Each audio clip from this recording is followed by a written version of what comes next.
নমস্কার বন্ধুরা, আমার চ্যানেলে সকলকে অনেক অনেক স্বাগত। সকাল সকাল উঠে গেছি, দেখুন ঘেমে নেমে একসার। সকাল সকাল জানলা পালি খুলে দিলাম, ঘর ঠর ঝাড় দেওয়া হয়ে গেছে, মোছাও কমপ্লিট। তারপর চলে আসলো মার হাতে স্পেশাল ম্যাগি, দারুণ হয়েছিল।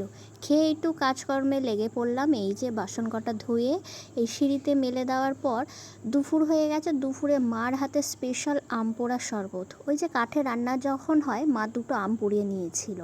এই যে আমটার যে এখন এইগুলো হচ্ছে জলের সাথে পেস্ট করে সামান্য লবণ, নুন আর একটু চিনি দিয়ে পরিমাণ মতো, জাস্ট মনে হয় জুড়িয়ে গেল। এই গরমে কী যে বলবো, কি শান্তি এই আম পোড়ার শরবত, না খেলে বোঝা যাবে না। আপনারাও বাড়িতে করে খান এবং ভালো থাকুন, সুস্থ থাকুন।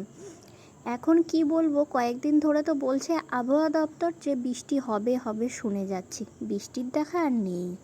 এই যে দেখুন, আজকে আবার একটু না আমি হেনা করব। হেনাটা আগের দিন রাত্রেবেলায় করে রেখে দিয়েছিলাম উপকরণগুলো দিয়ে সাথে।